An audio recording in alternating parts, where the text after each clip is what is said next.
The manga begins on the 28th of July, 119, in a pharmaceutical company called Dean. A guy who looks like Dante from the Devil May Cry series of games sits and fills out various documents and asks maybe he needs to sign somewhere else. The main character's name is Dean, and the cool dude says that after signing this document, he ceases to have any relations with the company. But the dude forgot to give the young master a small gift, and he takes out a small box from his drawer. He puts some strange black box on the table.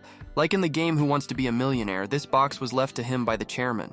Dean opens the box like a New Year's gift that Santa Claus left for Christmas and looks inside with a proposal. But apparently this year Dean was a bad boy, and the chairman left him a contract to own a house and a strange book with a lock. The bespectacled boy tells him that Dean can't give up ownership of this house, even if he considers it a thank you for his long time working in the company. But Dean is not at all embarrassed by the house that he got for free. He will gladly accept such a generous offer. But it seems the Oshkarik is not going to let our guy go so easily, and hitting his fist on the table, he begins to talk about the company's debts. Although most of the debts have already been paid, there is still one more. But Dean does not need to worry because his amount is only 180,000. The dude begins to smile evilly because Dean had just returned to the country and was immediately faced with the death of a loved one, and there was also a lot of company for a long time. Of course, it will be difficult for him to overcome such a debt because he is not a millionaire, Mr. Beast, who has a lot of money. But it seems that Barnacle Guy likes that the guy is suffering. But at that very second, all his joy and gloating disappeared, and he stared with great surprise at the guy who was looking at his will. Dean sat too calmly in a chair and looked at photographs of the house he got. It was too old. The bespectacled man could not understand the emotions of this guy because only recently his closest people had died and he was supposed to become dead inside. Dean just calmly folds up all the papers and says goodbye to the dude, saying that he will definitely pay off the debt in the near future. In this era, those who do not pay their debts face difficulties, and Barnacle Boy offers him a ride, but Dean is too cool and still has enough money to call a taxi. Before the main character enters the elevator, the dude warns that traces of a top-secret creature have recently been discovered. He tries to warn him about the danger, and wants to say that one of the objects that his grandfather left him was sent from another world. But the plot doors of the elevator simply do not allow him to do this, and Dean is left without valuable information. He was offended that he was never able to hear the last words of this bespectacled man, but his eyes were attracted by the objects that were in the box. With the speed of a flash, he quickly lowers his gaze and finds incredible treasures among the papers. There was a huge amount of money in the paper folder. One note had 10 zeros written on it, bringing him a little closer to Mr. Beast's wealth. Suddenly, the lights in the elevator went out, and our main character was left in complete darkness, worrying only about the money he had just received. A real Scrooge McDuck. The lights turned on again, but only the light bulbs in the elevator sparkled strangely with current, and strange symbols appeared on the walls, similar to magic ones. Although Dean was dressed like Leon from the Resident Evil series of games, he clearly lacked courage and tried to get out of the elevator as quickly as possible. He started poking at all the buttons that were in the elevator, but as one would expect, this did not give any result. Apparently, he would not become an engineer. Suddenly, the elevator doors open, and he suspects that this was a bad joke by this idiot with glasses. Dean is going to take revenge on this clown. But in any case, now is not the time for revenge. First, you need to get out of here and then deal with that idiot. Suddenly, the action moves to the street along which our hero was returning home and thinking about today. Crossing the road, he scolded his late grandfather for the fact that after his death, he left him only 2 bills, and those were from the afterlife. But it's okay. Dean will be able to buy himself something to eat in the afterlife, but he was too focused on his wealth and did not notice how the car almost sold it. Fortunately, the car manages to slow down and blinds the young man with the bright light that comes from the headlights, as if at a cool photo shoot. The guy from the car politely offers to let our hero down, but I sense that this will not end well. The only thing our hero notices is that the car was incredibly ancient and that it had very strange license plates. But our Dean turns out to be a real lazy person, and he doesn't want to look for another taxi at such a late hour. So he decides to get into this car. Having walked into the passenger seat, the driver asks the place where they will go, and our hero replies that they are going to the pier. The driver makes a smile like a real devil, and like an actor from the Fast and the Furious film series, presses the gas pedal to the floor. The car takes a very sharp turn, as if Dwayne "The Rock" Johnson himself is sitting behind the wheel of this car. They are going there to buy the engine that our hero will sell to pay off the debt. But he is incredibly sorry to sell this advanced engine because he smoked it on the black market for a decent amount, and now he will sell it on the cheap. Suddenly, the driver becomes concerned about the strange mood of our hero, and for some reason begins to ask about debts, which sends Dean into shock. He begins to look into the glass to look at his face, Can it really be said right away that he has huge problems with debts? The driver turns out to be a typical parent who says that today's youth can only get into debt. His son is exactly the same. His son got into huge debts on the internet, and now the driver works every day and spends all the money to pay it off. But the hero is only interested in black and white photography. Dean just wanted to say that most likely his son had come across scammers on the internet, when suddenly the car turned sharply into an alley. The driver knocked over all the garbage cans like a real bad American villain, and Dean was worried that this idiot was going the wrong way.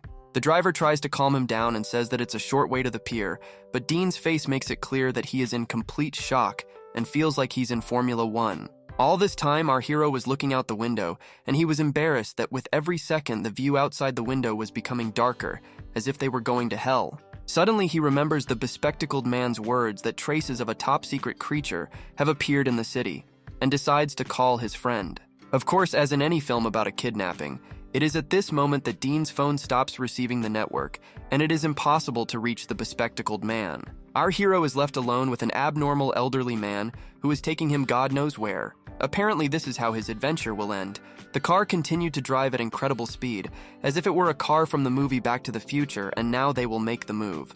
But unfortunately or fortunately, this does not happen. The driver stops and says that he cannot go further, but the pier is quite close. Dean leaves the dude money and says that he doesn't need to give change. Apparently, he felt rich even though he had a couple of dollars in his pocket.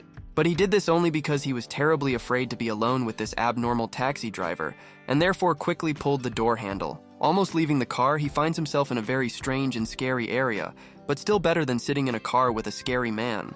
But the driver is not going to let him go just like that. His eyes glow like Homelander's, and he asks Dean to stay with him for a little while longer. Of course, the only right decision in such a situation would be to use Joseph Joestar, and gathering all his strength into his legs, the boy simply runs away from him. The driver runs after him through all the scary alleys that are in the area. It seems that this is where the Ninja Turtles live, judging by the number of rats. Dean turns out to be a real acrobat and jumps over all the obstacles in his path, but unfortunately his wallet and papers fall out of his pocket. He turns around sharply and doesn't want to just lose the inheritance that his grandfather left him, even though there were only 2 bills. Dean wants to pick up his things as quickly as possible, and although the pursuer is no longer visible, he still uses his Sonic the Hedgehog speed. Just as his hand begins to reach for his wallet, he suddenly hears strange sounds from the other end of the street. Raising his head, Dean again sees the driver who had been running after him all this time and was apparently very tired. But it seems this dude is not at all interested in our main character. He only wants the inheritance that the old man left. Dean picks up his wallet from the floor and, opening it, takes out a bill from the afterlife to at least somehow appease this madman. While Dean was trying to find a suitable currency, this driver kept saying that he didn't need his pathetic human money. He makes a smile like Hanma Yujiro from the anime Baki and says that he is only interested in money from the afterlife. The dude drives off in his Tesla into the sunset, leaving our boy standing on a completely empty street in a godforsaken area of a scary city. The guy's wallet was still lying lonely on the ground, and now there was much less money in it. Apparently, it was not worth ordering a business-class taxi. Dean was also sitting on the floor and was all sweaty like the palms of a little boy when he first took the girl by the hand. He thinks that all this time he was riding in a hearse, but now is not the time to whine at all, and so Dean finds the strength to get up and begins to look for a way out of this back rooms. Our dude turns out to be smart, and therefore turns on the flashlight on his brand new iPhone to light his way.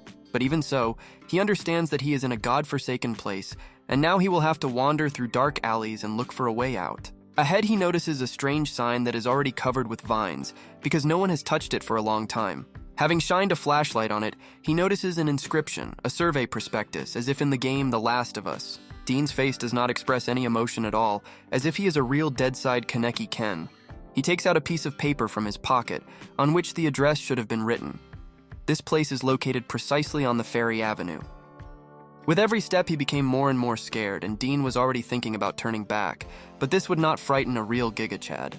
When Dean received an inheritance from the old man, he thought that his grandfather was just mocking him, but it seems that this devil had some kind of ulterior motive. He puts on an incredibly serious face and sets himself the goal of seeing with his own eyes what the old man left him as an inheritance. After walking a couple more blocks, he heard strange sounds like waves roaring, and turning his flashlight on, Dean really saw the sea. Finally, he comes out of dead inside mode and is very surprised because a whole house literally appeared in front of his eyes in the middle of the water. But he cannot understand what the devil is going on here, Because his grandfather left a completely different description of the house as an inheritance, apparently our old man is a real comedian. Well, there's nowhere to go, you don't look a gift horse in the mouth, as they say, and Dean, gathering all his courage and not just his fist, goes into the house. But having opened the doors and shined a flashlight into the room, because the darkness would break his leg there, he did not notice anything unusual. It was an absolutely ordinary apartment, an absolutely ordinary old man's where there was nothing except a bed and a desk. But suddenly his attention is drawn to a bunch of keys lying neatly on the table, the same one hanging around the neck of Eren Yeager from Attack on Titan. Of course, he immediately remembers about the strange book with a lock and takes it out at that very second. He understands that he has finally found the key to solving the old man's inheritance, but still carefully examines them. Finally, the lock was removed from this little book, and the chains fell to the floor. Dean quickly opens the book and is happy because the dead old man has finally gotten at least some use. But there is no good news in the book. There was only the date December 12th of the year 92, and at first he does not understand what kind of nonsense this is. But suddenly an insight occurs in Dean's head, and he remembers that it was on this day that his parents died during a shipwreck. A picture passes before his eyes of his parents lying on the shore, not breathing at all, and his grandfather holding the rescued Dean in his arms. Suddenly some dude comes up to the grandfather from behind and tells him not to waste his energy in vain, because these two could no longer be saved. The grandfather only has time to turn around and carefully examine the strange man who looks like a raven from Brawl Stars. But this dude is just laughing at his grandfather's grief because he came here from a completely different dimension. Showing his disfigured face with scars like Juzo from Tokyo Ghoul, he introduces himself as a messenger from the afterlife. The old man does not understand a single word from this eccentric. It seems to him that he is talking complete nonsense, and all that remains for the grandfather is to keep the boy unconscious. Suddenly, the grandfather just loses his mind and starts yelling at the messenger, because if he is from the afterlife, then the old man will simply finish them all off. The old man puts his finger in front of him and offers the crow to sign a contract if he saves 1 million lives within 10 years. Then he will bring all the members of his family back to life, like our grandfather, who is completely immortal, once again decides to make a contract with the devil himself. But the envoy is only amused by such a proposal, but he finds it interesting that a person dared to make such a difficult decision. Suddenly, the boy wakes up and a huge amount of seawater comes out of his lungs, and the old man begins to worry about his grandson. From what he sees, he begins to cry tears of joy, because at least one member of his family managed to survive this disaster. Raven from Brawl Stars begins to leave, but finally says that he can only save his grandson, and it would be better for the grandfather to fulfill his part of the agreement. After all, if the grandfather breaks his promise, the messenger will definitely return and take this little guy for himself. Dean could not move from everything he read. The boy realized that all his life his grandfather had been making medicine to help people and save many lives just for his sake. He was unable to take his eyes off the diary, as if he were reading the most interesting manga of his life. But suddenly something confused him. The pages in the middle of the diary were glued together, and it was simply impossible to read them without tearing them. He has no choice but to go to the last page and find out how the story ends. In these pages, it was repeated that the Raven was returning again to make new bets. This time they bet on Dean's life. But the old man was completely confident in his grandson and knew that he was capable of surviving on this terrible piece of land, smiling like Hanma Yujiro. He looked at the messenger. At this point, Dean closes the 6th grade physics textbook and tries to understand what crossing to another world his grandfather was talking about. He simply could not understand everything that was happening, because all his life he considered the old man boring and strange. But he turns out to have fought demons and saved his life. Suddenly, some strange sounds frightened our main character, and he begins to turn around in fear like a little kitten. Someone was knocking very diligently on the door, as if the delivery man had finally brought the pizza Dean had ordered. But the dude finds it very strange that the pizza delivery arrived in the middle of the night to a god-forsaken house in the middle of the sea.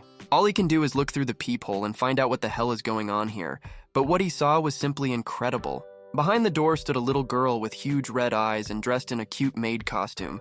It's impossible to imagine a worse picture. It would be better if there was a maniac there. Suddenly, Dean realizes that he is in the afterlife, and it's better to let this girl think that the house is empty. Maybe she'll just leave. He covers his mouth with his hand and begins to run towards the nearest shelter, but it seems it was already too late. Dean heard the sounds of a creaking door that began to open, and no shelter could help him. Having run as close as possible to the mirror, he sees in the reflection how a terrible black silhouette begins to enter the house. It seems that it was at this moment that Dean regretted that he decided to return to his grandfather's house, because it was at that moment that he was scared almost to death. But not a cute girl entered the house, but a real octopus with the head of a little girl, and now Dean has seafood for lunch. This piece of garbage comes as close as possible to our guy and looks at him like he's looking at a delicious dinner. Because initially the girl was so cute. This thing starts talking to Dean and calling him brother. The lady was incredibly hungry and it would be nice to eat this guy. Out of fear, Dean couldn't even move. His whole body was shrouded in fear and he could only wonder what the hell was this. But suddenly she turns back into a completely normal girl with an incredibly cute appearance, but she still wants to eat. Of course, Dean doesn't understand what the hell is going on here, but he tries to remain calm. First, he needs to get to know this cute monster. The boy tells the girl to wait a little because Uncle Dean has a lot of delicious food that he will bring any minute. But the girl is not so easy to fool. She turns on her Sigma mode and makes the most serious face possible. She realized that Dean was lying to her. Of course, Dean is shocked that the girl has become the boss of this rocking chair, and now she sets the rules here, and in a panic, he doesn't know what to do. But the little madam is not going to stand on ceremony with him, and again takes the form of a huge monster with a bunch of tentacles.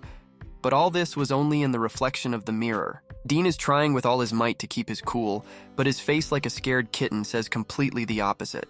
He tries with all his might to convince the girl that he is not lying, and will definitely return with a lot of delicious food. Dean points his finger at the chest and says that he has already finished cooking, and hid everything in the chest in the far corner of the room. The girl just needs to open it. Our dude continues to distract her attention, and says that there are fried potatoes, hot dogs, and many other dishes for every taste. And the girl was just glad to hear about the delicious food. She was already drooling down her hands in anticipation of the sweet feast. Dean asks her to wait a little while he goes to get the right key for this chest and let the girl stay here. He thinks that his cunning plan worked and now he can get away from this damn place with peace of mind.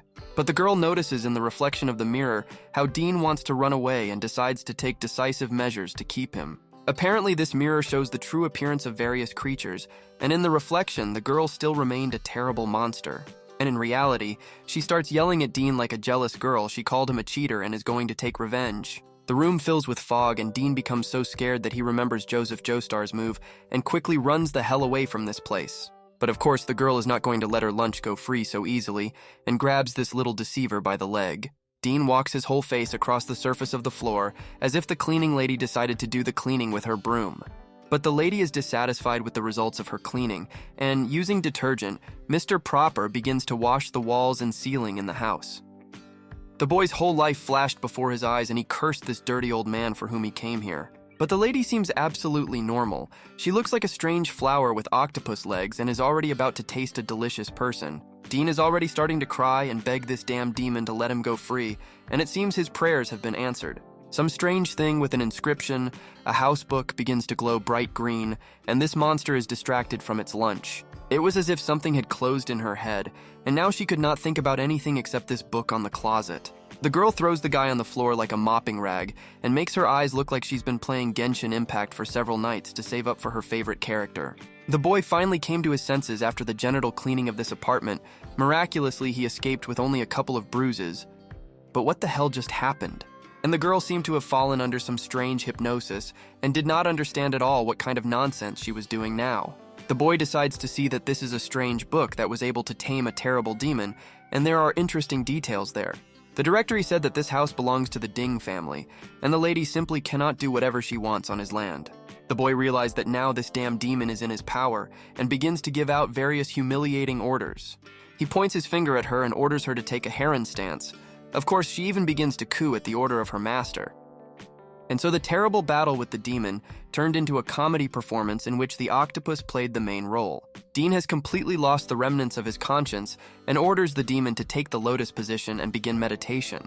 The girl is simply in shock and doesn't understand where to go from such a shame, but she simply must follow orders because she is on his territory. Dean is already tired of mocking the demon and making a smug face. He stops issuing terrible orders in her direction. With his last action, he made the vile demon roll away from this house like a tumbleweed in the Sahara Desert, and the girl leaves in tears. The boy begins to rejoice looking at the papers that his grandfather left him as an inheritance. This is literally kryptonite for any demon. His opinion about his grandfather immediately changes, because thanks to this act, his grandfather saved his life. But Dean decides to look around the apartment. Maybe there is something else interesting. There are still 2 keys left in his inventory, and he needs to quickly find what locks they open and what interesting things are behind the doors. Squatting in front of the chest, he looks at the chest and hopes that there will be some treasures in it that his grandfather hid. Dean inserts the key into the hole and opens the chest, but instead of treasure, he saw two huge green eyes that were clearly not looking at him in a friendly manner. Suddenly, some kind of clown jumps out at Dean, as if it were Pennywise from the movie. The main thing is that he doesn't try to eat our boy. Out of fright, the boy falls to the floor and again begins to curse the old man. Apparently, even after death, he cannot get rid of the old man's stupid jokes. But it's okay. Dean is still interested in seeing what will be in the chest besides the stupid clown, and there were old photographs there, and also a fishing rod. Dean couldn't understand why the hell the old grandfather needed to keep a fishing rod in that damn chest. Posing as an experienced fisherman, he begins to swing his fishing rod like a samurai sword, but the local fish simply bites his face off. But still, Dean tries to think about what his grandfather left behind. He definitely wouldn't have left him useless items with old photographs. And suddenly he finds an old photograph in which he and his grandfather went fishing, and there he caught his first and biggest fish. The memories almost bring tears to Dean's eyes, but we are Sigmas and not little girls, so we will continue our harsh story. He also finds an envelope in which there was a letter with an appeal to his grandson. Did he really leave him a normal clue? But no such thing. The note said that the new generation should live in a new day and not in old things, so the grandfather did not leave him anything. He wants Dean to enjoy every new moment and live freely, and at parting he said that he loves his grandson, from which Dean sheds a stingy man's tear. Absolutely all the memories associated with his grandfather flash through his head, and tears simply do not stop flowing from his eyes. Dean just can't accept the death of his old man like that, but his last words are firmly stuck in his head. Looking at the waves of this damned place hitting the rocks, he wondered what his grandfather meant when he told him to enjoy every day. Each item that is in this house is a separate treasure that the old man handed over to him after death, and now they need to be protected. It was thanks to this damn old man that Dean managed to get to know a completely different world, a world in which terrible creatures live. The boy swears on the memory of his grandfather that he will definitely do everything exactly as his grandfather bequeathed, as if Eren Yeager swears to kill all the damn titans. The new chapter begins with Dean walking around the old house and measuring the size of the yard, like some kind of realtor. The length of his step is approximately 60 centimeters, which means that the yard is approximately 27 meters wide. This is quite strange, because in the house book it was written that the house is 60 by 40 meters around the perimeter. But what kind of thing has been following Dean all this time? He opens all the papers that his grandfather left him and tries to understand why there is such a big difference in the size of this old house. Suddenly, the sound of water distracts him from his calculations, and Dean realizes that the tide is starting to rise. At that moment, insight finally comes to him. He realizes that the rest of the house is somewhere underwater, like SpongeBob and Patrick's house from the cartoon of the same name. Suddenly, after the Volga left the shore, Dean notices some strange shiny things on the floor and thinks that it was his luck that pieces of gold appeared here. Dean and the pink thing next to him are simply in shock, because suddenly a lot of sea creatures in the form of piranhas appeared in the water. They resembled ugly mutants who managed to survive after an atomic explosion, and now turned into strange glowing things. This pink girl started screaming in horror, which is quite strange because she doesn't look any better. Such a scream almost made Dean deaf. It seems to Dean that these creatures do not look friendly, and will definitely bite off a piece of his face as soon as he approaches. But how can he get the gold now? And then a simply brilliant plan appears in his head, in which this pathetic semblance of an octopus will participate. Let her become cannon fodder. It seems she doesn't like the smug face of the main character, but since she is on his territory, she simply has no other choice. Loud screams were heard throughout the entire area. The girl, with the help of her long tentacles, took gold out of the water, and Dean told her not to drop the treasure. He looked at his valuable loot and realized that this was very good gold of an incredibly high standard, and he could earn a lot of money from it. But suddenly Dean noticed a strange thing that was just lying on the shore and no one touched it. It turned out to be a huge shell. Judging by its appearance, it is much older than my great-grandmother and has been lying on this shore for a very long time. Suddenly the shell began to open, and some strange purple aura came out of it, reminiscent of a portal to hell from Minecraft. Dean orders the girl not to stand by, but to help him uncover it as soon as possible. Maybe there will be a very valuable pearl there. As a result, Dean takes a stick, and the girl tries with all her tentacles to hold this damn shell so that it does not close. And finally, having opened it, they find a huge pearl that glows with a purple light. Maybe it's magical. Of course, Dean is not going to touch the strange magical object on his own, so he instructs his faithful assistant to do it. The girl is incredibly scared because she also doesn't want to die from some country thing, but her will is controlled by the owner of this territory. Taking the pearl in her hands, nothing seems to happen to it, and so she pulls it closer to Dean so that he can carefully examine it. But suddenly this girl's tentacle explodes and the pearl flies several meters forward. Apparently she doesn't want to be touched, she's an introvert. The lady is crying because her hand was simply torn apart, but Dean doesn't care at all about it. He goes to his treasure to examine it. Dean still cannot understand what kind of strange force comes from this same pearl, but it clearly resists any influence. But when no one touches her, she simply lies calmly on the ground and does not attack him in any way. Dean decides to touch the thing with a piece of gold, but it instantly burns and turns silver. He carefully examines his hand and still decides to touch this pearl even if his hand falls off. Gathering all his courage of a real Sigma, he begins to reach out to this thing but is still afraid of losing his hand. But surprisingly, nothing terrible happens and Dean gets away with only a slight fright and cold sweat from his forehead. His face immediately becomes joyful. He realized that the magic of this pearl only affects monsters and now he can be calm. Dean is glad that he remained safe and sound. He wouldn't want to die here on the first day of his adventure. But then a very correct question appears in his head. How can he leave this damn place? I don't think there are buses from here to Korea. But suddenly a light bulb lights up above his head like Albert Einstein's, and he is struck by a simply brilliant idea. He remembers that he still has one more unused key, and with its help he can get out of here anyway. He carefully examines the remaining key and notices a blurred inscription on it. Before Kaimu, he wonders what it could mean. Our main character simply cannot understand what can be done with this key and where is the door that it opens. But it seems the answer finds him on his own, and a green portal opens in front of his face into which he safely enters. Suddenly he finds himself in the middle of the road in some incomprehensible place, but it was very similar to his native dimension.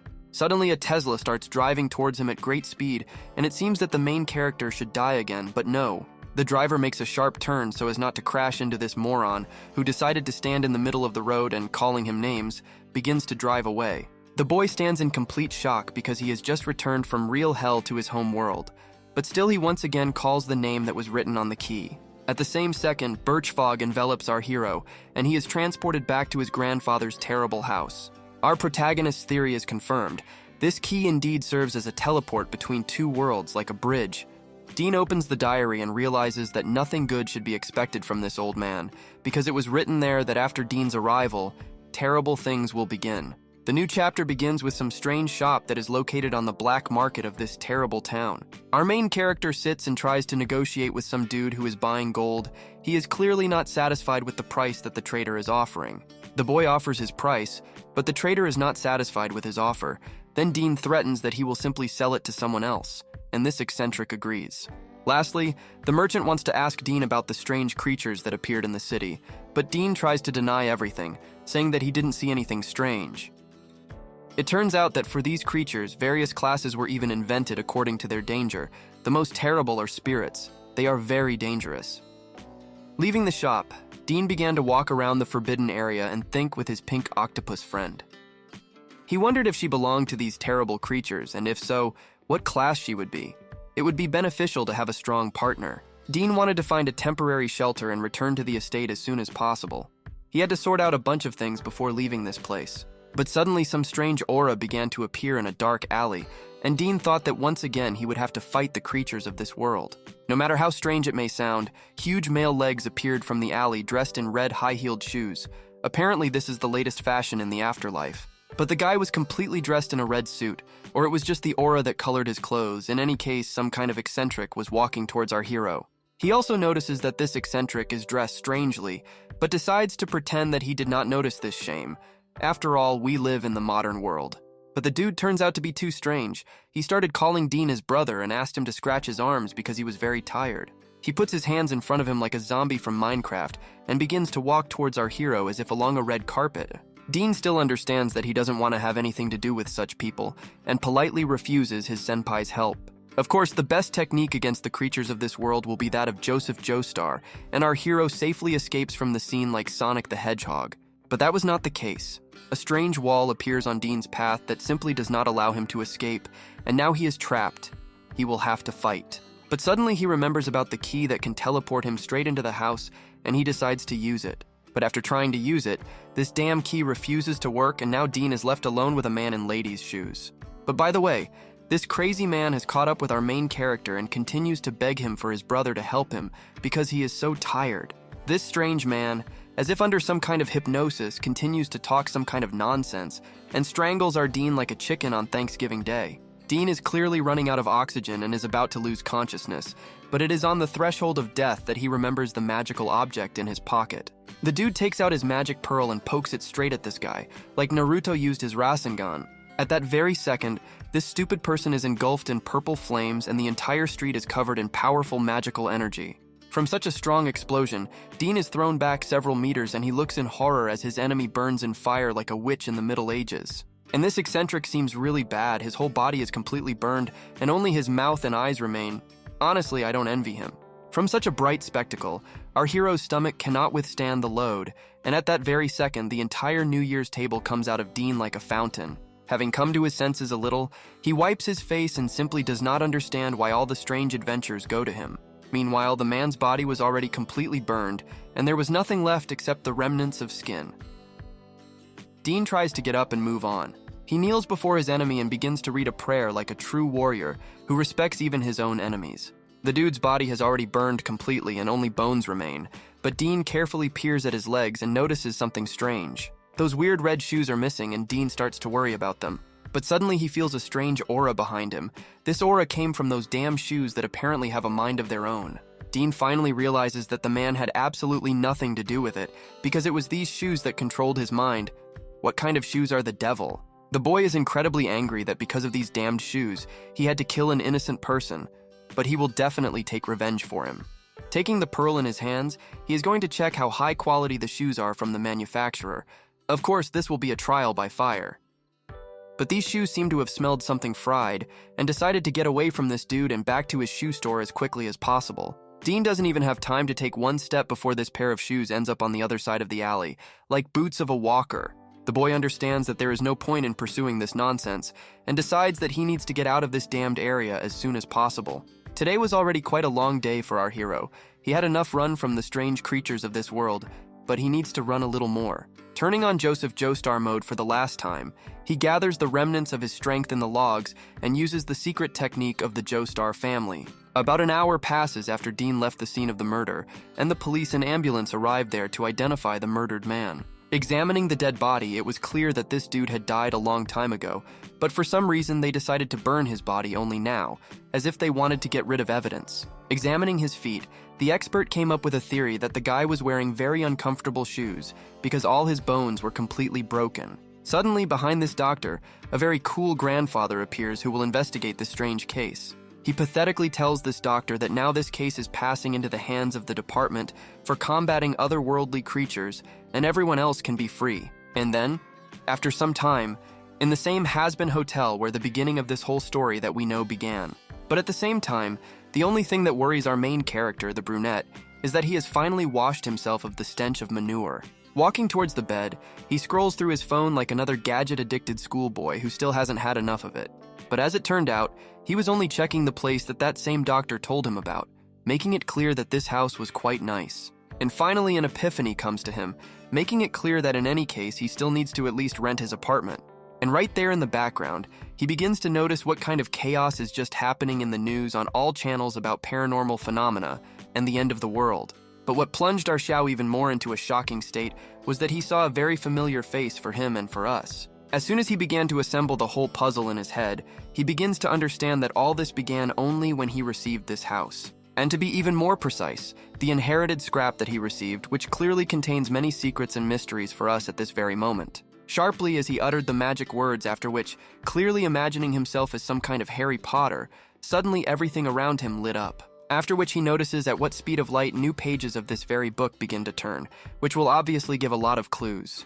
And as soon as he begins to read these very pages, it clearly gives the idea that something is not pure here, because as soon as he leaves this house, chaos begins. Having read the lines that as soon as he leaves this very house, real devilry begins, he was plunged into horror only after reading this, remembering the same grandfather from whom one can say that all this that is happening right now began because he received the inheritance from his grandfather. As soon as he begins to put everything together, he finds another page where his deceased grandfather hopes that he will be happy there.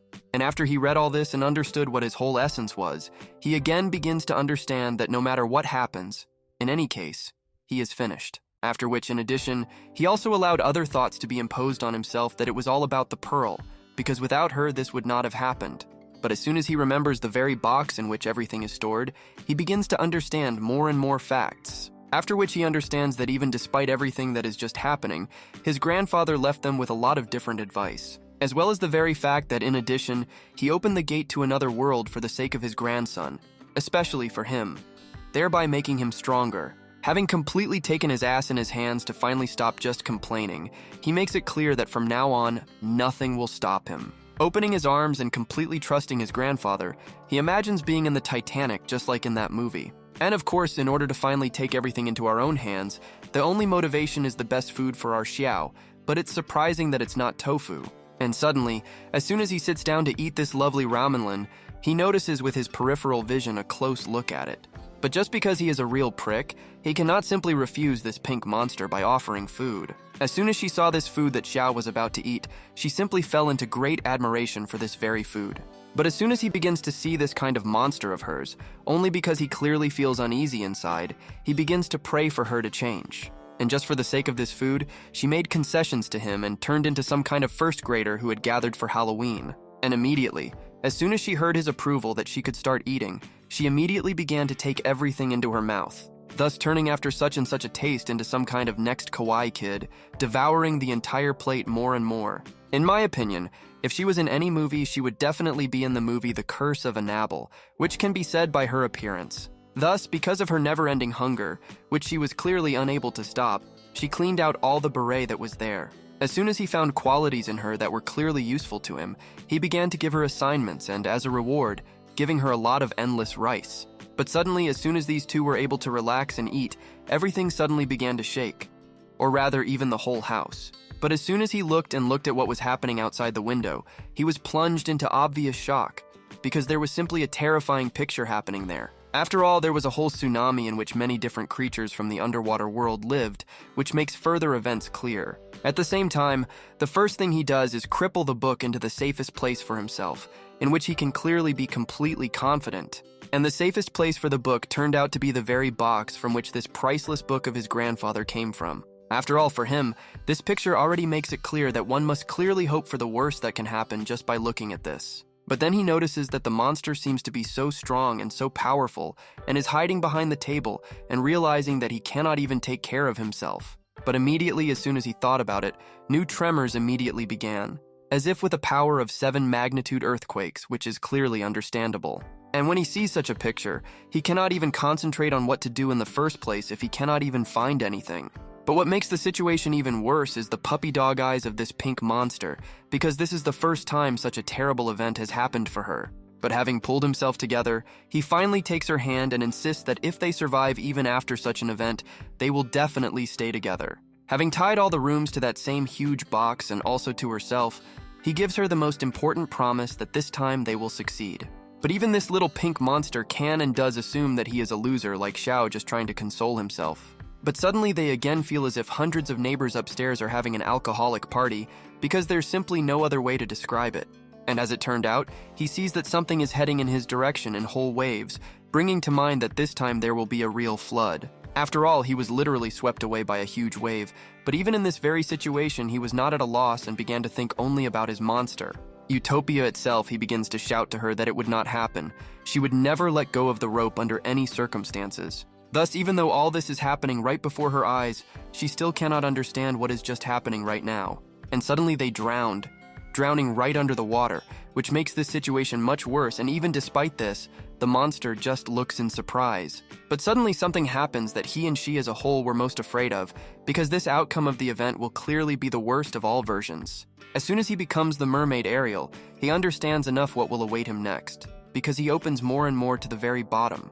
Due to the fact that he does not clearly tolerate ice water, this makes his panic even greater in his entire life that he has lived. In the same way, in a rather pitiful way, he understands the fact that shit doesn't sink. He gets the motivation to rise to the top. But suddenly he notices, as if nothing had happened, a very old hand that clearly does not look friendly. And as it turned out, it was some kind of monster in the guise of a half-girl, half-mermaid with long hair calling to her, so she coquettishly calls to her. But because he saw her huge mermaid tail with his own height, he was plunged into great shock and great fear. And then, Not being in MILF Hunter with women after 50 years, she begins to envelop him with her own long hair, making it clear that... But her face was so horrified that she could even be compared to that same little girl from the movie The Ring, which makes it even worse. But suddenly, as soon as she opens her stinking mouth, it's clearly noticeable that 3 eyes appear. But not on her forehead, but in her mouth, which is strange. But only because after he saw her face, he not only shitted his pants, but also completely forgot that he was in the water. But she only continues to seduce our Xiao, because rarely does anyone fall into her clutches, and also such a handsome brunette. Realizing even more that she wants him entirely because of his appearance, and in general, he begins to understand that by doing this, she will devour him. And in order to eat such a delicacy entirely, of course, first you need to get rid of it, thereby killing it. But suddenly, right a few seconds before his own death, he remembers that he still has a pearl that can save him. And then he immediately reached into his pocket just to get it out as quickly as possible, in the hope that as soon as he did this, everything would be settled right away. At the same time, while she is trying to quickly strangle our brunette, he takes out that very pearl in order to expel her. After which, as soon as he took out this very pearl while it continued to choke him, the pearl finally came into action. And then immediately her own hands with which she tried to strangle him immediately begin to burn him by some unearthly miracle. And even despite the fact that by this she begins to die a little completely, she is already trying to find out from him about where he got it from. And meanwhile, he still cannot come to his senses after such a chokehold against himself in such and such a situation. And right now, while this very pearl is expelling her, he at the same time tries to send her upstairs, realizing that without her, he is nothing. At the same time, when he finally understands how bad he is, he can't even cope with this. He begins to see a way out. And in the same way, he almost reaches the original place, already fully imagining his future actions as soon as he is outside. But suddenly something happens that he definitely did not expect. After all this, he is mercilessly grabbed by the same hand that is gradually dying. And only because he did this to her when she had almost eaten him, she shows her fangs just like a German shepherd. And then, even in a situation like this, he begins to understand that she clung to him more tightly than his ex to his wallet, which makes it even worse. In the meantime, she pulls him to the bottom herself, thereby making things worse for herself. He understands that this time this is definitely his end. After which he understands even more than before his own worthlessness, because he simply dies in the afterlife. But then something suddenly grabs him and deceives him from all sides in the same way, pulling him up so you can guess who it is. And as we expected, this is finally our pink monster child, who will now mercilessly try to save him from her. And then World War III began for such an elegant man, and even despite their age difference, everyone wants him differently. And suddenly he remembers that, although they were saving him, they were strangling him through the stomach, and he remembers that same cat, a cookie with a rainbow. But finally remembering that he still has his pearl, he finally decides to get it again in order to be saved. But only because he does not know any measure of anything, he accidentally points this pearl directly at the pink monster instead of the other. And immediately her tentacles begin to light up, but due to the fact that she doesn't even understand what's happening, he just continues to look at them. And then he finally realized that he had harmed her right now, or rather his saviors who were only trying to save him. But because of what he did, she still continues to not let him go. Otherwise he might die, and even despite his action, he remembers everything. And suddenly the worst thing happened. They finally met face to face with 2 different monsters opposing each other, which makes it even worse. After which this old Korga begins to direct our pink monster against Xiao, because it was he and his pearl that defeated her. And then she now directed her gaze not only at our brunette, but also at this very pearl, expelling all spirits. And with all his actions, he only made her even more hungry, and even more hated towards himself, making it clear that now he was definitely screwed. After which she still tries to mercilessly pull him to the bottom, because such a find is just like gold for herself. And now the real battle for the boy begins. This monster begins to bite our pink monster like some kind of pit bull, which is even stranger. After which, while she is trying to bite through one of its tentacles, she looks up and sees something shocking even for herself. He notices how simply all this is pointless, and even despite all the pain, the pink monster is still trying to save him. And then he finally understands the fact that right now, he has already harmed our pink court quite badly. It seems to me that this supposedly little monster girl simply considers him her parent if she goes to such lengths. But our non-main character Xiao is clearly not one of those who will just die like that. And even in such a situation, he feels a sense of guilt in front of the pink monster. And then he finally comes out, or rather the pink monster pulls him out, and even despite this, the other one still doesn't let him go. After which, having already drooled enough on him and even licked him all over, as if some kind of venom, she is even ready to sacrifice her paws. Having taken him with all her hands, she is already holding him with her entire body, which makes the situation much worse than it is now. And then she directly tells him that there is very little left before he ends up on her own plate. And then he finally pulled himself together after all this time and directed all his strength directly into the pearl and into his hand to finally finish. After which he directs this pearl directly into her mouth in order to quickly finish with it and not hear any screeches. And finally the same octopus takes him to land, or rather to his own place. Otherwise later it will be too late and no one knows what could happen. From this blow, the entire flood shook enough just from one seemingly useless pearl as it seemed at the beginning. And even at such a terrible moment in her life as now, a few seconds before her final death, she only continues to curse them. After all this happened to her only because of the two of them, while she only wanted to grab hold of such and such gold as he himself and like this very pearl. Then she simply flushed down the toilet, thereby once and for all putting an end to such an annoying monster as herself. And after all this that happened just a few minutes ago, there was finally complete silence in the ocean of monsters after that. And then, after all this simply terrible time for these two, they finally found themselves together. Everything that they went through was just something. It seems to me that after such a fight between him as this one, he will not forget for a long time and will even take a long time to come to his senses after everything that happened. Immediately as soon as he turns back, a pink monster with puppy eyes and tentacles severed completely meets him. After which, even despite all the internal shame that is in him in front of her, he still asks her why she sacrificed herself like that. But immediately, as soon as he finishes his words, she begins her transformation without even listening to him to the end, because she has her own principles. And even though she sacrificed herself for Xiao, she reincarnated into a little girl just by asking for regular food. To which he was once again surprised by her indifference to everything that was happening, and in principle, that the only thing she asked for was food. After which he gave her the most important promise that she expected to hear from him, that he would take her the most delicious food. And then, intrigued, listing her hundreds of options for any food that she could possibly want to eat deliciously. To which he just began to erupt with complete happiness and simply could not stop from the act of joy, because soon she would have a bunch of delicious things. And right away, as soon as he remembered that she needed her own name, suddenly in the distance he saw a new wave, after which they left from there.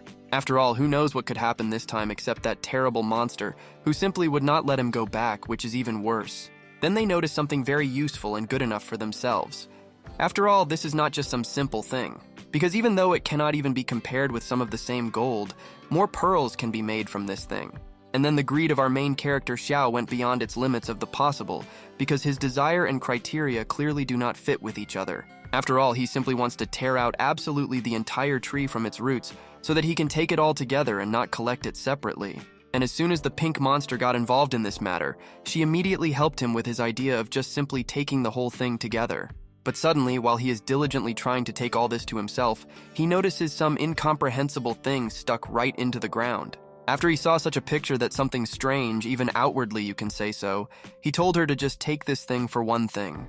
And then, without hesitating for a single second, he diligently tries to quickly take this dagger so that they can quickly go home.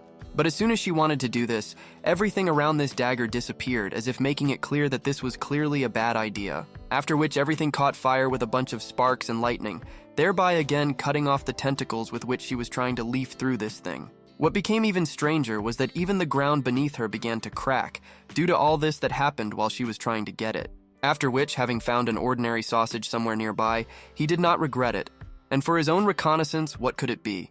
He threw it straight into this dagger. As soon as this same sausage approached this dagger from afar, this dagger instantly cut it into small particles. After all this he saw, he was even more shocked than before, even suggesting that it could be some kind of inanimate object.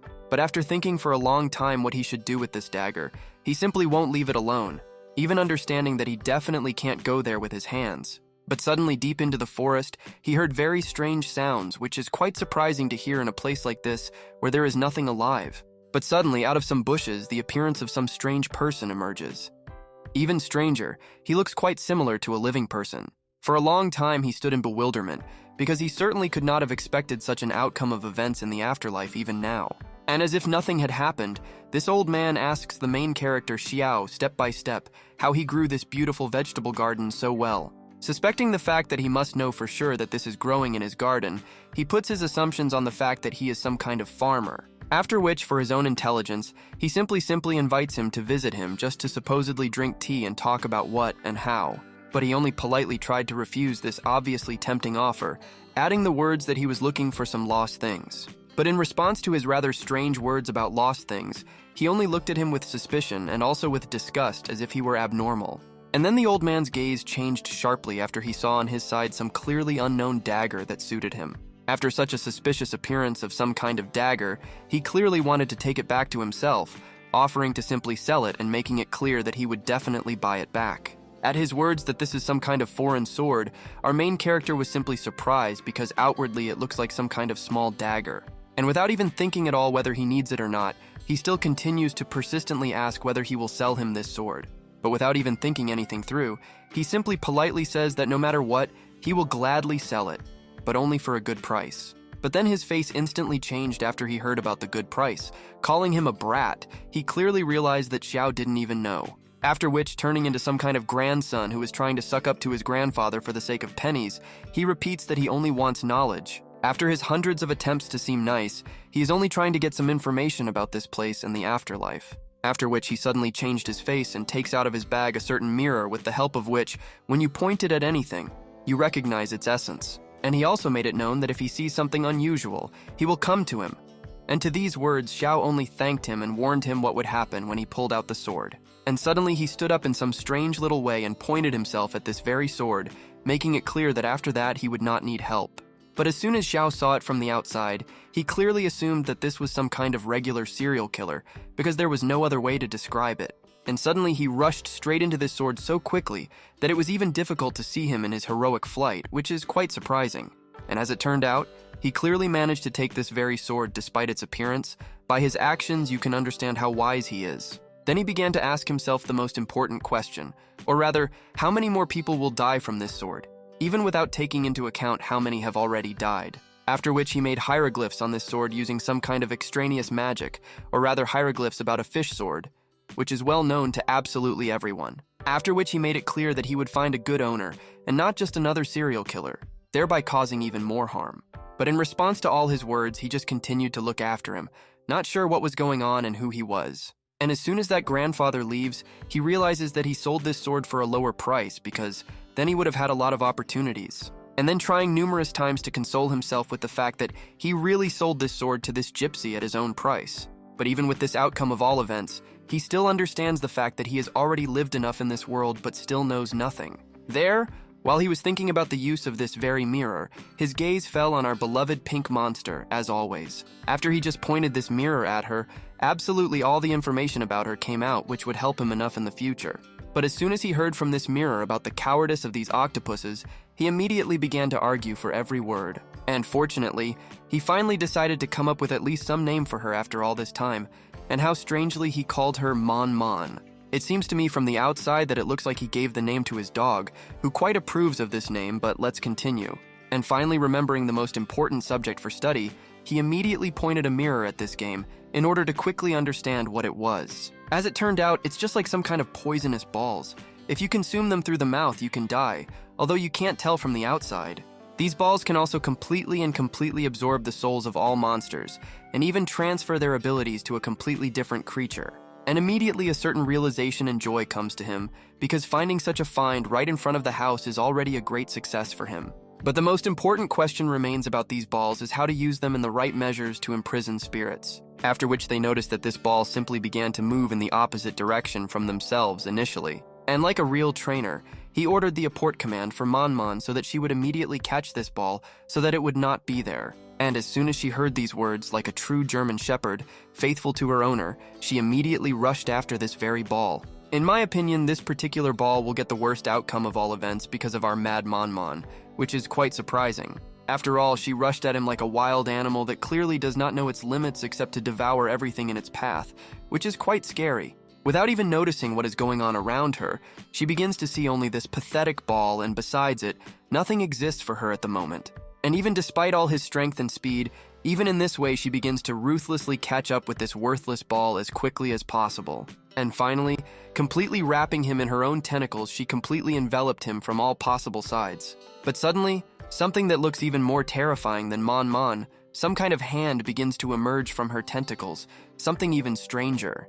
After which this monster simply drives across the face of our Manman as if nothing had happened with all its possible speed. But in response to such actions, when she felt like some kind of baseball, she fell into a horrified anger beyond all possibility, which angered her even more than even before. For this reason, she only accelerated her pace to some speed of light, which is quite surprising. But even with all its possible strength, this scarlet, seemingly defenseless but in fact merciless ball cuts Manman's tentacles into pieces. But after this, for the first time, one can observe the true monstrously simple anger that could only be found in Manman. In the meantime, she is only trying to keep up with this ball, which is already making hundreds of thousands of revolutions around her, surrounding her from all sides.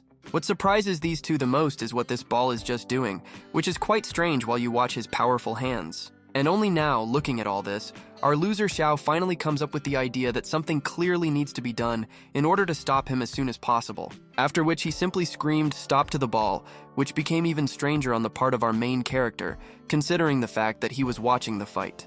But to his great surprise, as soon as he ordered him to stop, he simply stopped without any various conjectures. And finally, after all this time, this ball fell into the tentacles of our aspiring Manman, which she was definitely quite pleased with. And right away, while there is at least some time to see what it is and what it is in general, our main character immediately got down to business. And as soon as he checked the facts with this very mirror, he was given absolutely all the information, as well as the fact that she is also a diabetic who loves sweets. And turning into some kind of monster in the eyes of this ball, Xiao only ominously made it clear to the ball that from now on it would not be easy for him. As soon as they heard some threats to them, and that this ball was clearly trembling with fear, they immediately came out to show their fangs to others, clearly making it clear that if Xiao does anything to him, he will be chewed up by hundreds of other balls, even clearly threatening our main character Xiao. But even the octopus was quite surprised that this ball might be afraid of something, because from its actions it was clearly impossible to tell before. But suddenly again, this ball began to do something new without even letting anyone notice it, for even a millisecond, which is strange. After which an exact clone of our Manman appears, which surprised her very much and also alarmed her that it might be quite understandable anyway. And even our main character Xiao can admit that this is a rather useful talent, especially for himself in the future. And then he has to make the most difficult choice in his life, or rather find the real Manman in order not to hurt her feelings. After which, while he was thinking for a long time what it could be, he finally came up with it, and then he screams out that he has power over everyone. And immediately, as I said, it was already easy to distinguish where our Manman was because only she suffered a trembling, which can be seen from her face. And as soon as he was able to correctly distinguish where is who, this fly immediately transformed into some other form. And what's even worse and more deplorable is that he has turned into some kind of defenseless child who will clearly need special care. In my opinion, in the end he will simply become some kind of single father with many children, which is all leading to this, but let's continue. And in order for him to definitely take him to himself and not give up on him, he deliberately began to put pressure on Pity in all possible ways. But even our main character Xiao could not stand it in front of such a child and in front of his crying, after which he simply left him with an order not to offend anyone. And then the most interesting moment comes between the two children. They are left alone without any supervision, with orders not to do anything. In the meantime, they were left there alone with themselves. At the same time, our Xiao went to have lunch at a local cafe, realizing the fact that he was being drawn back. And suddenly, at the next table where the school children were sitting, he heard some extraneous news that some dangerous robber had appeared. After which some shady types found him from afar. Learning that it was Xiao, they assumed that only he can be the culprit. But in the meantime, in the other part, some wrong things are happening. Even the participant himself is not sure that their plan can still work. After all, the point is that they have long realized that more and more unknown creatures are appearing in their real world. In the same time, while they are talking about this, some rats begin to spy on him because for them he is clearly not so simple. Oddly enough, our main character does not even suspect the fact that there may be any surveillance of him because of all his actions, which is strange. And as it turned out, he follows Google Maps because he himself clearly does not know any of these surroundings, which can be said by his appearance. And then he came to some huge place, or rather something very similar to some kind of temple, which suggests that he came to a hotel. And then the owner of this temple immediately opens it, to whom he called for a room earlier in order to have at least some kind of housing. And as soon as she heard his name, she immediately voluntarily and quite hospitably met our main character Xiao for a start. After which, as soon as he entered the room, he was immediately shocked because the temple was very expensive and ancient in appearance, which is understandable. And immediately as soon as they entered the interview room, she named the rental price at $2,000 and even warned our young man about the bidding. But its only principles and rules are that nowhere should be even a little dirty and naturally look like new. She also warned that she was leaving for a while, and so that he obviously didn't do anything, she remembered that this was her only home. And then the morning had already come. The bright sun, and in general in such a temple as this one in which he would live, any weather would be simply beautiful. But what surprised him even more was the material itself of all the furniture that is there, because even every piece is very expensive. And only after all this time, after all the numerous battles and so on, only now can he finally rest. But suddenly he felt the very feeling that he feared most during this time, for which reason he found himself a place to live. Because of this fear inside, he deliberately pretended to be dead, or rather just sleeping, so that he would clearly not be punished according to his assumptions. The next chapter begins with Dean quietly wanting to sleep, but the creatures from the afterlife prevent him from doing so. Lying in bed, he is already cursing the moment when he got to this damn place. The local demons have already gotten to him and he cannot tolerate them.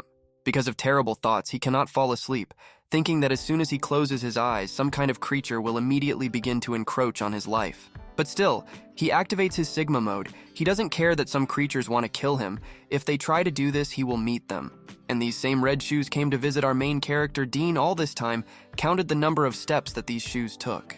With each approach, Dean's heart began to beat faster and faster, and his nerves were already on edge because there were only 4 steps left. And the shoes were already close enough and wanted to get a new owner for themselves. Dean grabbed the blanket tightly, because since childhood we all know that a blanket saves us from any creatures from the afterlife. There are only 3 steps left. Meanwhile, the heels did not even suspect that Dean had prepared for their attack and still continued to attack him. And finally, there is only 1 step left until contact and our main character grabs the blanket like a sack of potatoes. He starts screaming like crazy and furiously rushes at this pair of shoes to grab them in this blanket. Just a brilliant plan. Like a complete idiot, he lies on the floor covering his shoes and gloating over them because he managed to defeat them in a private battle. But it seems the blanket is not the most reliable object for sealing something demonic, and the shoes begin to break out of the blanket. Of course, Dean is not going to give up his victory so easily, and grabs the nearest stool to use it as a weapon. Like the ultimate psychopath, he lifts a stool over his head like Ronaldo at the World Cup and wants to finish off those shoes. The strength of this dude is comparable to Yujiro Hanma, because he hit with such force that the stool shattered into small pieces. It seems the shoes didn't like it. Dean remained sitting in complete shock because he was counting on a decent battle, but in the end, he managed to cope in a few minutes. He can't believe that he killed the ghost with a stool and decides to look at what was under the blanket, but there are no shoes there. In surprise, Dean's eyes squinted a little, and he simply cannot understand where these damn shoes went. He's not Cinderella at the ball. Dean tries to find the spirit throughout the room, but unfortunately does not notice that a pair of beautiful ladies' shoes is already adorning his graceful feet. But still, noticing that he has become a couple of centimeters taller, he is simply shocked by how uncomfortable these shoes are. They are completely out of size for him. He begins to feel the ominous aura that comes from these shoes, and how they gradually begin to take over his mind. He tries with all his might to take off these damn shoes, but it seems that they were attached to super glue and it was impossible to tear them off. Meanwhile, the 2 dudes stood outside the house all this time and watched Dean sleep peacefully in his bed. Looking at his watch, the guy with red hair realizes that there is no more time to wait, and he needs to put their plan into action. A cool dude with a beard and a strange spirit nearby orders him to pick up this dude and continue according to the plan. These 2 guys are novice employees of the department for combating otherworldly ghosts. They begin to prepare for their mission. The dude opens his suitcase, in which there was some kind of strange magical comb. I don't think that good styling will help them with the demons. But this thing is needed to restrain the demon. The guy in red orders this creature to return or he will break this comb. Without their totem, the spirits simply die, and therefore the demon has no other choice and he safely returns to his totem. Having successfully completed the ritual of returning the spirit back to the box, one of the dudes runs out of energy. It seems that returning the spirit takes a lot of energy. Sitting down to rest a little, he asks the bearded dude about our Dean. Why did the department even need him? The dude says that for now we need to watch Dean and establish his connection with otherworldly spirits. For now, he is an ordinary person for them.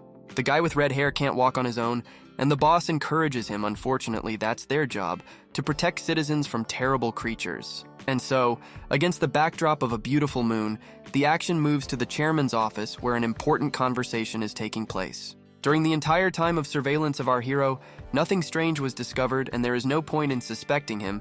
Let him live with the old woman for now. It will be calmer. The cool grandfather says that Dean's grandfather helped them a lot during his life, and without him this company would not exist, so he asks to help the boy. If suddenly the boy is attacked by something otherworldly, they will be obliged to protect him in gratitude for everything that his grandfather did for them during his lifetime. Meanwhile, the action moves to our main character, who decided to break in a new pair of shoes and walk around the local neighborhood. Judging by his face, he has come a long way. Sweat is already dripping from him and he is somehow pale. These shoes are much better at helping you lose weight than the gym. But Dean is already in good shape and such training is not doing him any good. His body is literally dry from such an adventure. Due to the fact that the shoes clearly did not fit him, all his bones were broken. It is surprising that he can still walk, even against his will. Suddenly, in the distance, he notices the silhouette of a man and hopes that he has finally found his salvation. But we all remember that dude who Dean killed. He approaches this dude and begs him for help, but it seems that he has met an old enemy who is definitely not going to help him. That's right, because this is the same dude whom Dean burned with the help of magic pearls. He is clearly not happy to meet him and wants to take revenge on him. Dean's face immediately fills with horror because it was like he saw a ghost. He couldn't believe that this guy was still alive. But this semblance of a zombie again begins to talk some nonsense and mentions warehouse number 12 in the Cash City, some kind of eccentric. Dean can't even run away from him because all his movements are controlled by these shoes. Joseph Joestar's move won't help him here. He continues to talk some bullshit about warehouse number 12 and suddenly lights up with a purple light as if he was touched by the pearl again. Dean is clearly fed up with all these adventures and just wants to get back into his comfortable boots, but as long as this dude is here, he won't be able to do that. The eccentric touches our main character with flame and begins to inflict damage on him. Dean begins to yell for this brute to let him go. The next chapter begins with the terrible screams of our main character, who woke up after a long sleep. He had never had such terrible dreams before. He was all in a cold sweat and could not properly concentrate on his thoughts. It seemed to him that he had dreamed all that horror with the hellish shoes, and now he simply could not recover from the psychological shock. That strange man who was talking about some kind of warehouse number 2 in a new city appears again in his head. Maybe this is some kind of message. Suddenly a new message arrives on his phone, and there is no time to be distracted by his nightmares. He needs to deal with the problems. He doesn't have time because he needs to go to the port again to pick up some important things, and he decides to call himself an Uber. But still, he tries to be as attentive as possible, because you don't even need to go to a fortune teller to understand that there will be some kind of setup. He happily puts on his cloak like Dante from the game Devil May Cry, and is finally going to pick up his important things from the port. The boy, with full confidence that it was just a terrible dream, sets off on his new adventure, but he still has no idea that the dream can come true. And this pair of red shoes was inside the house all this time, and closely watched its victim. It seems to me that this ghost is too annoying and disgusting. And so the action moves to the city port. The city looked so beautiful, especially after everything that Dean saw in the other world. Arriving at his destination, Dean's eyes light up as if he saw all the wealth of Mr. Beast, namely a huge amount of money. But no, these were just his things, and even though they were a little broken, he got them absolutely free, the greedy freak. But along the way, Dean manages to run into some strange man, and even though he didn't do anything wrong, he was still on guard. At that very second, he began to check if his wallet was in place, but everything seemed to be in order. But the smile of this dude in the hood did not give rest. The action moves to a local supermarket where Dean, like a true housewife, buys groceries and always takes doshirak for the pink girl Mon. Leaving the store, Dean thinks that it would be nice to tame a fly, then he wouldn't have to carry this cart alone up this mountain. But it infuriates him much more to be helpless against any otherworldly bullshit. Just like in that dream, he urgently needs to come up with something against them. Applying all his strength as a real Giga Chad, he continues his path as a ninja and also takes an oath that he will never lose big. Finally, he reached this damned house and now he can relax and rest with peace of mind after such a big purchase. It seems to me that if Dean somehow copes with products from the supermarket, he will never cope with demonic creatures. But nothing. The main thing is that he does not stop his battle and moves forward, just as he took out the magic key to move to his grandfather's house. And now our hostess finally returned home with a huge amount of delicious food for our octopus girl. But as soon as he wanted to put the bags on the floor, in the mirror he noticed some strange garbage that looked like chewing gum on his shoulder. But it seems this chewing gum is too angry and is not going to let our hero leave just like that and begins to attack him with its tail. This creature seems very evil, although in essence it's just a piece of slime that has been possessed by an evil spirit, but Dean won't come up with anything. In any case, our main character fought with shoes that enslave the mind, so a piece of chewed gum would not be a problem for him. But it seems that this creature is not going to fight and just starts running away from Dean, as if she saw him as a strong opponent. This creature has almost run away through the door, but Dean is not going to let her go just like that and begins to create a spell. Many rays of light begin to attack this creature like sharp blades, and this thing simply has no chance of winning. And finally, this bullshit is defeated, and Dean calls Manhwa to him as if he were an assistant to reveal the true essence of this creature. Meanwhile, our octopus girl enjoyed delicious noodles, but the master's order is an order and must be carried out quickly. They go outside and, with the help of a mirror, are going to reveal what this thing really is, and Manhwa, as a faithful assistant, holds this creature so that it does not escape. The mirror says that this is an unusual creature and a shadow offspring.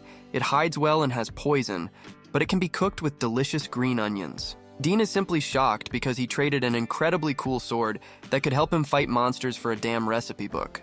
He begins to remember his whole day and all the people he saw in order to understand at what exact moment this thing attached itself to him. Of course, suspicions immediately fell on that strange hooded dude that Dean encountered at the port. He looked more suspicious than everyone else. Dean begins to talk to this ghost and hopes to make contact with him, because not all creatures in this world are able to talk. As a result, he agrees to communicate with the ghost using gestures. Apparently, he understands him and says that the person was on him when Dean was in the port. Dean thinks that this weirdo in the hood wanted to kill or rob him, but this worm begins to wave his head, which puts our hero into a little shock. Dean begins to sigh because another idiot from this world is going to finish him off, and the worm begins to wave his head, confirming his words. Dean still can't properly perceive the fact that he's talking to the worm using gestures, but that eccentric is more frightening. The local creatures have already gotten to our main character. Does he really have something so valuable that I want to kill him? It's strange because our hero is a poor homeless person. But the strange behavior of the worm makes the boy wonder what kind of strange object he might have with which they want to kill him. Then Dean decides to ask the worm about Dean's most terrible enemy that he could ever meet in this world, namely about the red shoes. Having received a negative answer, Dean asks this thing one last question. Does this worm want to turn into a ball? In complete bewilderment, the worm looks at him with empty eyes, realizing that now there will be some nonsense that he definitely won't like. And so it turns out, Dean gives the order to the girl to feed this worm to the very tree that grows near the house of her late grandfather.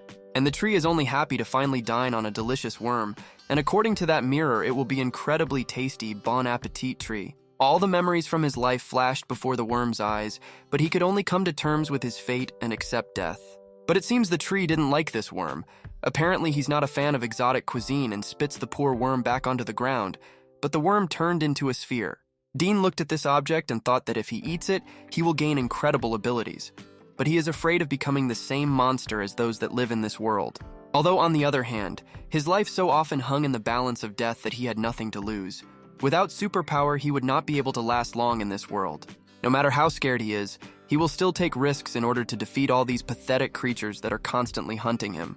And even despite all these possible risks, he was not afraid, and with the knowledge that there was no other choice, he got down to business. And between the choice of being just some kind of dead piece of stinking meat or just being alive, he naturally chooses just to be alive. After which he mercilessly shoves this pearl, which clearly saved his life more than once, into his mouth in order to finally make it a reality. But as soon as he swallowed it, he simply went into some sort of trembling, as if right now he was standing somewhere in the Antarctica with nothing. And as expected, a feeling like this was simply unbearable, which can be said by his pitiful appearance as well as his worthlessness. And at the same time, in the already real world in their own lair, where they are clearly thinking about how to get Xiao as quickly as possible. But suddenly one of their accomplices simply begins to choke on his own blood, even though everything was fine a few seconds before. And with unbearable trembling all over his body, he collapsed on the floor, which is very similar in symptoms to some kind of poisonous poisoning. No matter how much they tried to bring him to his senses, even several people, nothing possible worked out, no matter how much they tried.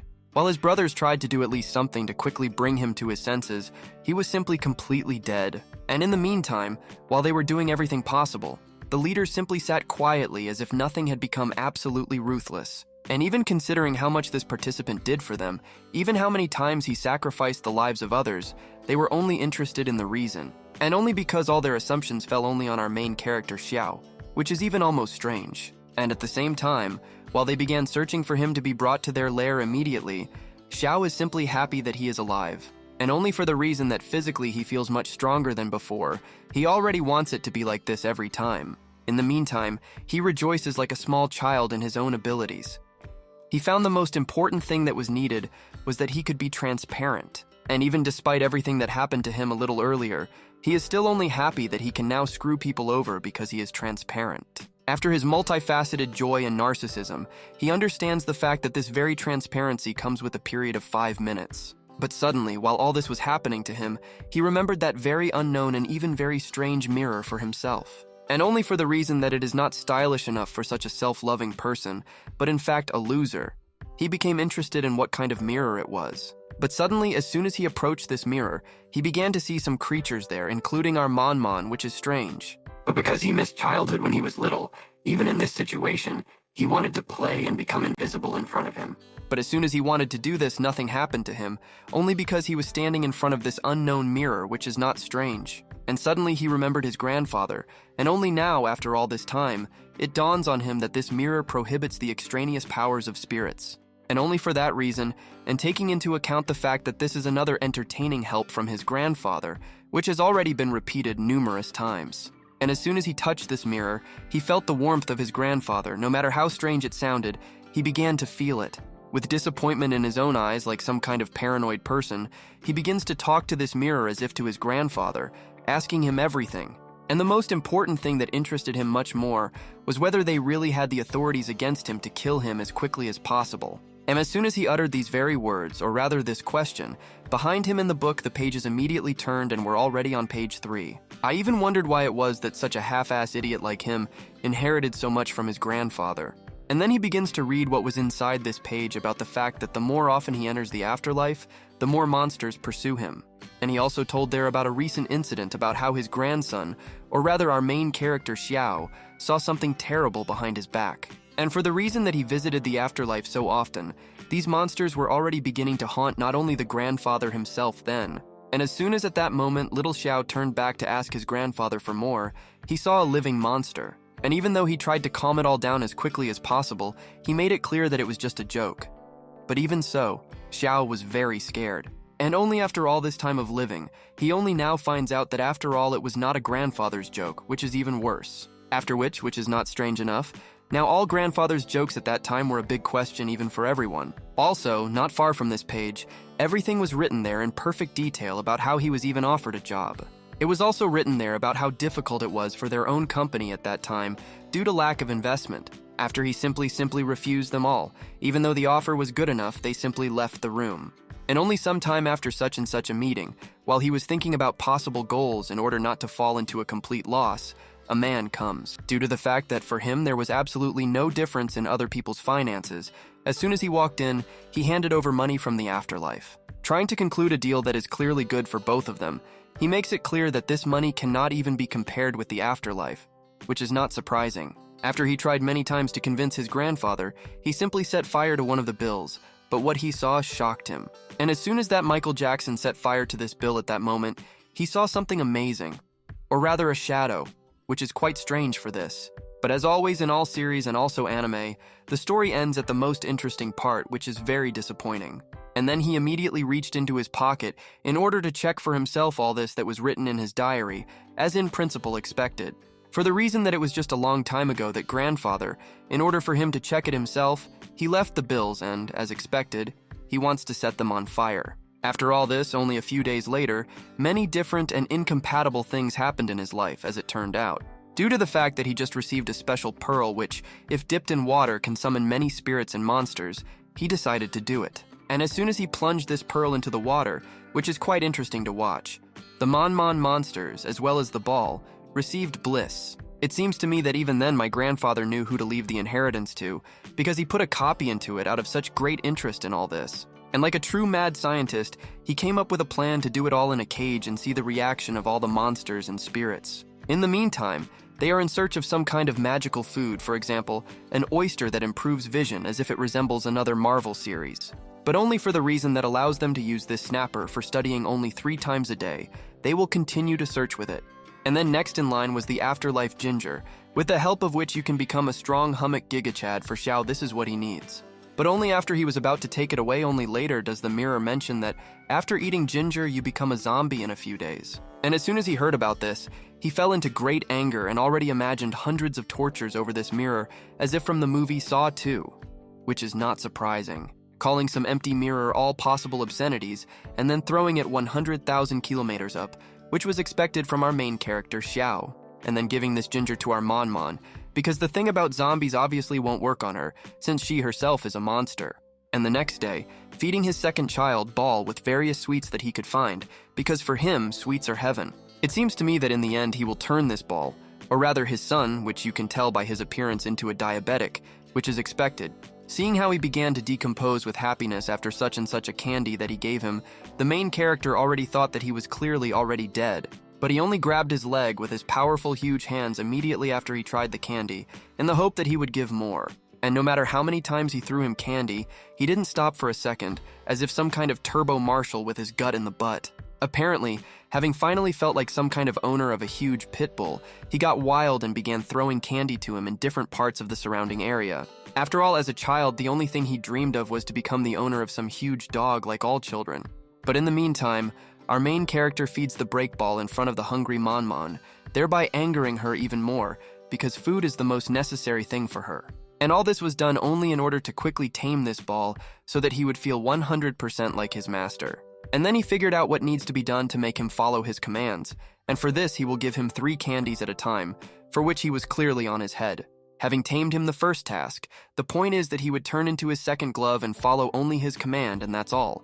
And then, without even letting the last words finish, he immediately carries out this order only in order to quickly enjoy this taste. After which it turned into an absolutely exact copy of our main character Xiao's glove, which is already quite commendable for a start. And then he ordered him a completely different task, after which he would definitely receive coffee, and the task was only for him to swallow a stone. Well, without hesitating for a second, he immediately released some waves of strange magic from his fingers in order to quickly absorb this huge stone. Thus, in 1 second, he swallowed this stone 10 times larger than the glove itself, which is already quite surprising for him. And as soon as he checked the weight of this glove, he was shocked that this glove did not even become a milligram heavier than it was originally. But this was all originally so that in the future, it would be enough and would help him against various spirits as well as monsters. And the next day he begins to repair some rather old machine, although he himself doesn't really understand much about it. And in the same way, he wants to make a car that can work absolutely without an engine, and the afterlife will help him with this. And at the same time, as soon as he even moved away from the car, the same surveillance of our main character Xiao still continues. And like a real true pathetic errand boy, he still carries out absolutely all the orders of his capricious mentor. But as soon as he already realized whose house it really is, he decides to ask the errand boy if he knows anything about this house and whose it is in general. But due to the fact that they clearly did not treat our Xiao kindly, they clearly did not like where he now lives. But as soon as they tried to find out all the information about the owner of this house, they didn't succeed at all, even if they were Einstein. But like with us, as it turned out, this boy was clearly not so stupid because he also began to assume that maybe she too was not from this world. And as soon as he wanted to tell his mentor about his assumptions, the same one simply slammed his mouth shut to make sure. And he did this only at the request of the president himself, because the organization is clearly not a public one, which can already be understood by their appearance. And then finally, at their long-awaited time, he left this house in a hurry to go somewhere, to which they were quite surprised, as were we. As it turned out, he was urgently planning to go somewhere in his car, which can be said by his topic and actions right now. As soon as he started his car and drove off, the same as real rat intelligence officers followed him without hesitating for an extra second. And as it turned out, he was just going to the very warehouse that spirit in heels had originally told about at that very time. Due to the fact that before he entered this world, he specially ate a dish for vision in the dark, which already helps him quite a lot. But as soon as he touched the buttons on the door lock in order to enter, he was plunged into disappointment and even shock, which is not surprising. After all, this whole combination lock was made only to deceive anyone who tries to enter this room, like our Xiao, for example. But as soon as he realized that this requires not a code but some kind of card, the fly immediately begins to spew out something else. After all, the glove itself begins to be enveloped in some kind of trembling, which already makes it clear that something is clearly wrong here. Due to the fact that something abnormal was clearly happening with the fly, he immediately heard some strange sounds behind him that evoked fear. But as it turned out, this was just part of his plan.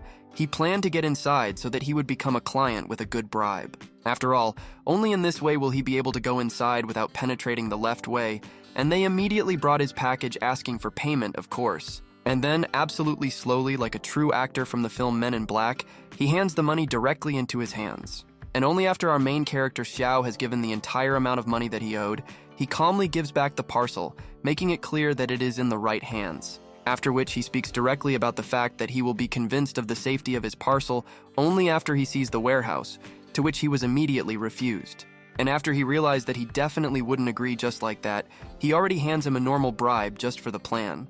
And without even thinking for a second whether he should trust him at all, his face instantly changes and immediately allows him to do this. Trying to cheer up this dude, he simply begins to approach him in every possible way for the sake of goodwill.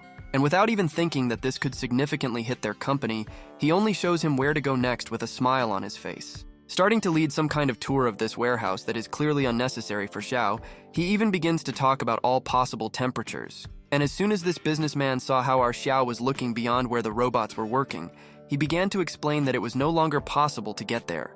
But in appearance, he already looks quite suspicious because he examines every speck of dust, but only because he cannot find what he needs. At the same time, while the manager explains everything absolutely carefully and shows Xiao, he is in a panic because he cannot find it.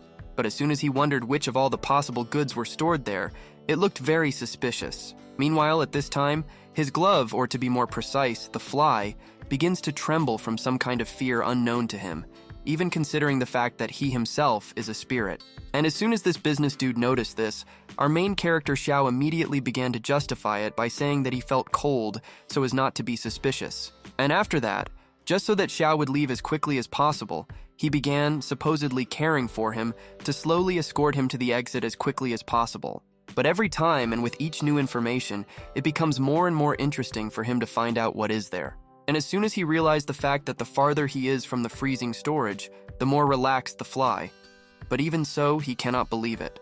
After all, it would be strange if a creature like him could scare something from real life, and even despite this, he concluded to inspect the place. After all, even despite his appearance, Xiao was not so stupid as to climb and risk his life for some stupid things. After which some obviously suspicious fat guy started calling him for help just to get his huge ass out. And looking at it, only for the reason that he was simply in his thoughts, he didn't even notice who he was helping. After all, as soon as our main character Xiao reached out to help, he was instantly hit by some kind of discharge from this fat dude. Naturally, and having taken him into the van, it was clearly not kind, and we can guess what will happen next without any other help. After such a kidnapping, even though he tried to be as careful as possible that day, the ending was not the best. While he begins, not killing but painfully strangling him, he is trying to figure out where this shady guy came from. Trying to pretend to be a defenseless boy who is clearly afraid of them all, he is trying in this way only to try to stay alive. And until he felt even this fat guy takes his phone in some obviously suspicious way, even though it was hidden from him. Just trying to show his importance, he simply completely breaks his phone with just his fist, showing his strength. But what's even stranger is that someone began to follow them, or rather their car, right a few seconds before he proved his strength. As expected, the Spirit Hunter Guild immediately noticed this action and immediately rushed to the aid of our Xiao as expected. In the meantime, they are hastily trying to dial their boss because they are just errand boys. Xiao can't make out the number, and after numerous attempts to call their boss, they get absolutely nothing because there is no connection, which is already quite suspicious. And then they begin to perform some kind of Tokyo drift, just like in the movie Fast and the Furious, the main character Xiao chasing his mentor. Without even warning, he simply turns in the opposite direction to their mentor, only so that they do not catch up with them. And it is already quite clear from their appearance and their face that the guild is chasing them. We can say that they are quite afraid of them. But having already foreseen all the events, he finally proceeds to his main weapon, or rather to his eternal dog, the fly. The grandfather begins to escape from a steep chase as if in a Fast and Furious movie. He takes a very sharp turn, but unfortunately loses control a little. The black Tesla that has been chasing his car all this time is gradually starting to catch up with him and is almost catching him. But this grandfather is far from being as simple as he seems. Having decided that there is absolutely nothing to lose, he twists his steering wheel as much as possible and flies off the bridge. But unfortunately, his car is not a helicopter, and there will be no flight. It seemed that his car did not land as smoothly as he would have liked, and that only bones should have been left of the old man. But that was not the case. The black Tesla of these freaks stops because they definitely don't want to jump off the bridge and meet their death, but they are simply shocked by the action of this old man. Getting out of the car, these two dudes simply watch the car drive off into the sunset and realize that under no circumstances would they be able to catch up with him. The dude with red hair says that this damn grandfather has disappeared, and now they will never be able to pick up his trail.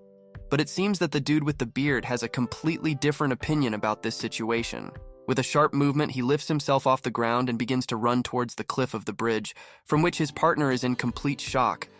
I think how crazy his boss is. The bearded dude thinks he's Spider-Man and just asks from the bridge like in every other Marvel superhero movie. Now let's look at this beautiful van that calmly goes about its business, still not foreshadowing the trouble that is approaching it.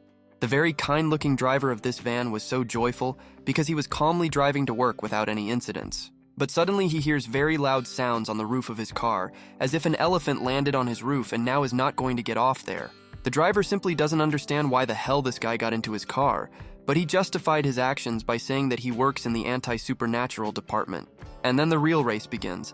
As if in a series of games called Need for Speed, our old man will have to try hard to get away from such a formidable truck. The truck drives as close as possible to the grandfather's car and begins to ram it, as if they were participating in a gladiator fight in chariots. All this time, Dean was sitting in the backseat of the car with a fat man who had a strange black crystal in his hands. The dude advises him to be as careful as possible with this crystal and not to wave his hands too much during the daytime. But the fat man has a question. What should he do?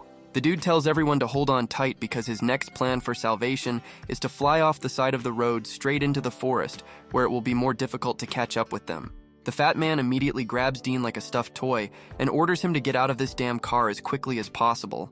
They both jump out of that damn car, and Dean starts screaming like a little girl going on her first date with the school's hottest boy. Of course, you shouldn't even expect a soft landing from this fat dude, and they land somewhere in the middle of the forest where there is not a single soul.